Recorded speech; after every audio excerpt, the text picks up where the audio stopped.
कि पैसों का प्राइस इतना क्यों बढ़ रहा है।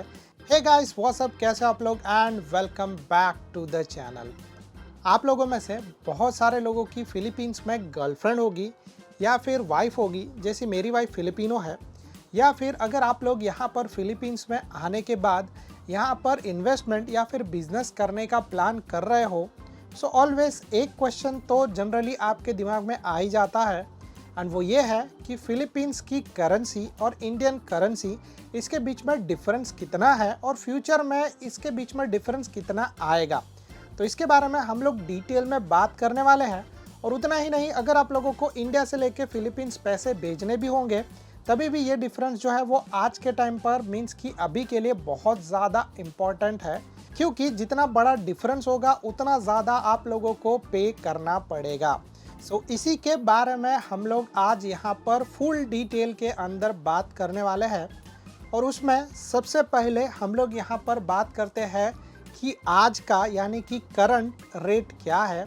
सो अगर आप लोग एक पेसोस लेने के लिए जाओगे तो ऑनलाइन में आप लोगों को उसका वैल्यू मिलेगा 1.5 rupees is equal to 1 PHP। And ये वैल्यू अभी चेंज हो रहा है, यानी कि मैं पिछले 1.5 साल से कंटिन्यूसली इस वैल्यू को चेक कर रहा हूँ और ये वैल्यू चेंज हो रहा है। तो पहले मैं आप लोगों को कुछ साल पहले का बात करूँ, यानी कि 2008 से लेकर मैं यहाँ पर जो है वो डेफिनेटली मेरी गर्लफ्रेंड को जानता हूँ और मैं तभी जो है वो कुछ मैंने ट्रांजैक्शंस भी किए थे और तभी मैंने जो है वो करेंसी वैल्यू भी चेक किया था। तो तभी जो है वो ऑलमोस्ट इंडियन रुपीस और पैसोस दोनों इक्वल थे। बट धीरे धीरे करके क्या हुआ कि पैसोस का प्राइस इंक्रीज होते गया और रुपीस का प्राइस जो है वो डाउन होते गया।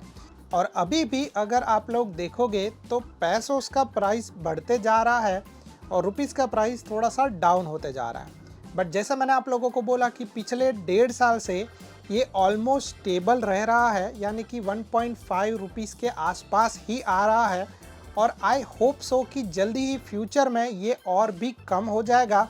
एंड ट्रस्ट मी, INR का वैल्यू जल्दी ही इन फ्यूचर में बढ़ने भी वाला है। बट यहाँ पर हम लोग पहले बात कर लेते हैं कि पैसों का प्राइस इतना क्यों बढ़ रहा है, जब कि इंडिया एक बहुत ही बड़ी कंट्री है और उसका GDP वैल्यू भी बहुत ही ज़्यादा बढ़ते जा रहा है, बहुत ही ज़्यादा तेज़ से। बट अगर आप लोग देखोगे तो फिलीपींस उसके मुकाबले बहुत ही छोटी कंट्री है, बट स्टिल यहाँ का जो वैल्यू है वो इंडियन रुपीज़ के मुकाबले बहुत ही अच्छा है। सो जो वैल्यू चेक किया जाता है वो इस तरीके से चेक नहीं किया जाता है जैसे कि अगर आपने मुझे पैसे दिए और मैंने आपको पैसे दिए, सो पैसों का प्राइस बढ़ गया। ये जो वैल्यू होता है वो चेक किया जाता है आप लोग जो है वो कितने डॉलर्स परचेस कर रहे हो, या फिर डॉलर्स से यूज़ करके कितने INR परचेस किए जा रहे हैं, या फिर कितने PHP परचेस किए जा रहे हैं। सो इसको अगर मैं आप लोगों को सिंपल एक तरीके से बोलूँ तो फॉर एग्ज़ाम्पल इंडिया में जो अमेरिकन टूरिस्ट आते हैं, या फिर इंडिया में जो इन्वेस्टमेंट होता है, या फिर इंडिया में जो भी तरीके का चीज़ होता है, सो बाहर से डॉलर आने वाला जो चीज़ है वो बहुत ही कम है। बट इंडिया से जो डॉलर परचेस करने वाला चीज़ है वो ज़्यादा है। तो जिसकी वजह से क्या होता है कि इंडियन रुपीज़ का प्राइस कम हो रहा है और डॉलर का प्राइस बढ़ रहा है। तो वैसे ही सेम तरीके से अगर आप लोग यहाँ पर फिलीपींस के बारे में बात करो, सो जैसे अगर आप लोग यहाँ पर कभी आए होंगे या फिर आपने कोई वीडियोस देखे रहेंगे तो उसमें आप लोगों ने एक चीज़ नोटिस किया रहेगा कि यहाँ पर फिलीपींस में फॉरेन नेशनल्स ज़्यादा आ रहे हैं, फिलिपिनो से शादी कर रहे हैं और डेफिनेटली यहाँ पर सेटल भी हो रहे हैं। उसका एक सबसे बड़ा रीज़न ये है, जैसे मेरे एक्सपीरियंस के हिसाब से मैं आपको बताऊँ कि एक बंदा अमेरिका में है और अमेरिका में उसकी पूरी ज़िंदगी काम करने के बाद वो रिटायर्ड हो जाता है। तो रिटायर होने के बाद उसको जो गवर्नमेंट पेंशन देती है वो पेंशन उतना ज़्यादा नहीं होता है कि वो अमेरिका में सरवाइव कर पाए। तो क्या होता है ना कि अमेरिका में अगर उतना पेंशन मिल रहा है, फॉर एग्जांपल उसको 1500 USD या फिर 2000 USD जितना उसको अगर पेंशन मिल रहा है, सो वो डेफिनेटली वहाँ पे सर्वाइव नहीं कर पाएगा, क्योंकि अमेरिका में जो है जो भी चीज़ उसको लेनी होगी वो कॉस्टली है और बढ़ते ही जा रहा है सब चीज़ों का प्राइस। बट वैसे ही सिचुएशन में वो लोग क्या करते हैं कि बुढ़े लोग ज़्यादा करके यहाँ पर आ जाते हैं फिलीपींस के अंदर, और फिलीपींस में आने के बाद कोई भी एक मिडिल एज वुमन या फिर जो यंगर लड़की या फिर किसी के भी साथ जो है वो शादी कर लेते हैं। और फिलीपींस का रिलीजन और वहाँ का अमेरिका का रिलीजन ऑलमोस्ट सेम है, कैथलिक, तो जिसके वजह से उनको ज़्यादा दिक्कत नहीं आती है। और वैसा चीज़ होने के बाद दो चीज़ें होती है। पहला चीज़ तो ये होता है कि वो अमेरिकन बंदा अपनी सारी पेंशन या इनकम यहाँ पर लेके आता है, और दूसरी चीज़ जो होती है वो जो लड़की है उसकी लाइफ सेटल हो जाती है। क्योंकि अगर बंदे का अगर एक इनकम है, पकड़ लो अंदाजे से 2000 यूएसडी, तो उसका पर मंथ इनकम हो गया फिलीपींस पैसों के हिसाब से 1 लाख से लेकर 1,10,000 पैसों के बीच में। सो अगर आप एक तरीके से अगर खर्च भी करोगे तो कितना खर्च करोगे, राइट। तो यहाँ पर आने के बाद उनके पास अच्छी खासी सेविंग्स तो होती है, तो वो लोग क्या करते हैं कि वो लोग यहाँ पर पहले एक अच्छा घर लेते हैं, फिर उसके बाद कार ले लेते हैं, और फिर उसके बाद आराम से उनकी लाइफ जो है वो बिताते हैं। तो ज़्यादा से ज़्यादा अगर खर्चा किया जाए तो भी जो है उनकी लाइफस्टाइल के हिसाब से वो लोग मैक्सिमम 40 to 50,000 पैसोस पर मंथ खर्च करेंगे। और उसके बाद जो है वो उन लोगों को 1 रुपये का भी टेंशन लेने का ज़रूरत नहीं, ना ही उनको हार्ड वर्क करके कमाने का ज़रूरत है। तो वैसी सिचुएशन में यहाँ पर जो पैसोस है उसका प्राइस जो है बढ़ते जा रहा है, क्योंकि लोग यूएसडी देकर पैसोस खरीद रहे हैं, तो जिसके वजह से पैसोस का वैल्यू डेफिनेटली बढ़ रहा है।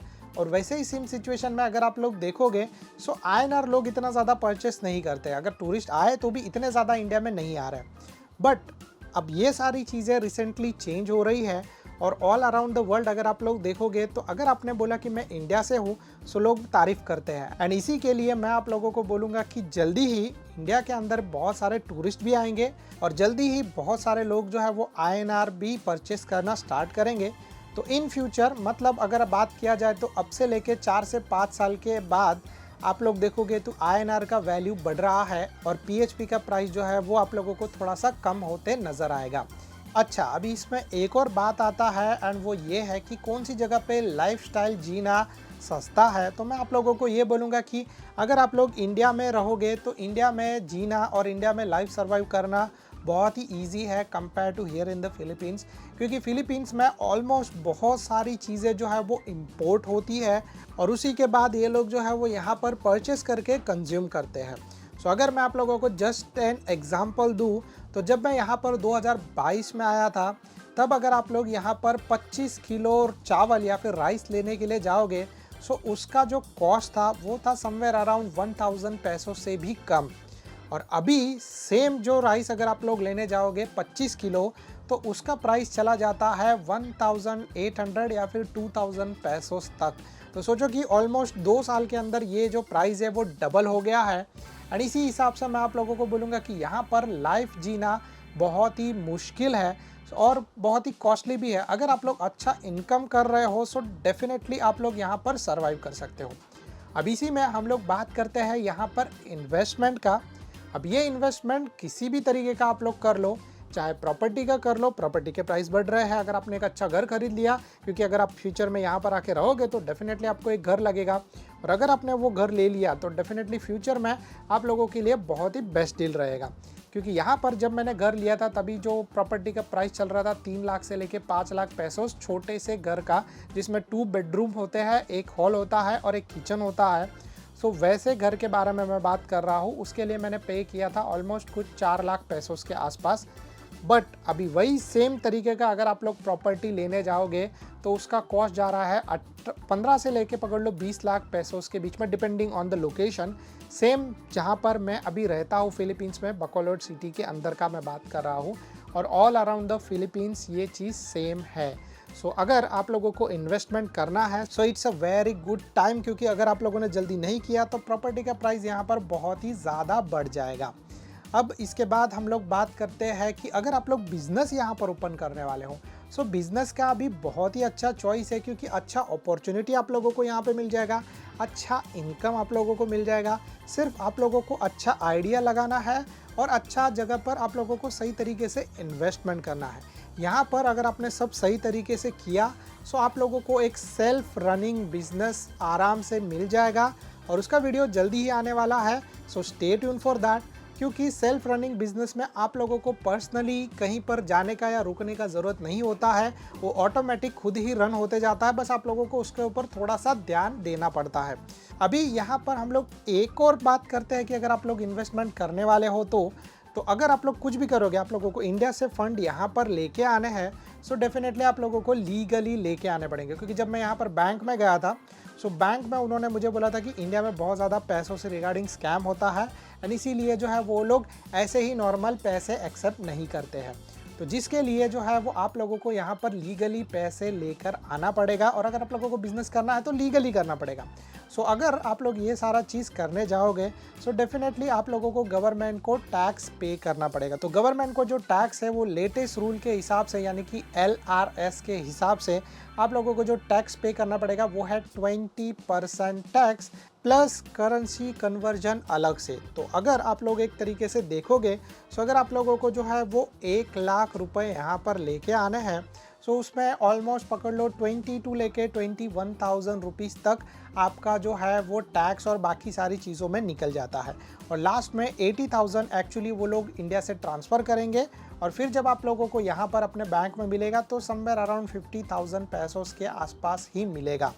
और अगर आप लोग जो है वो बड़ा अमाउंट किसी भी ऐप के ज़रिए अगर आप लोग ट्राई करोगे सो डेफिनेटली आप लोगों को ये मैसेज आएगा कि आपका जो ट्रांजैक्शन है वो ब्लॉक हो गया है, और किसी रीज़न के वजह से जो है वो आप लोगों का कार्ड भी ब्लॉक हो गया है या फिर बैंक अकाउंट ब्लॉक हो गया है, और आपको गवर्नमेंट को फ़ोन करके उनको जस्टिफाई करना पड़ेगा। ऐसा ऑलरेडी मैंने ट्राई कर लिया है एंड डेफिनेटली आपके साथ भी ऐसा चीज़ हो सकता है। So I think so that's it from my side. अगर आप लोगों को ये वीडियो पसंद आ रहेगा तो please do like and subscribe to our channel. अगर आप लोगों को कोई भी तरीके का डाउट रहेगा किसी भी चीज़ से रिगार्डिंग सो आप लोग नीचे कमेंट कर सकते हो। Thank you so much guys for watching, bye bye and good luck.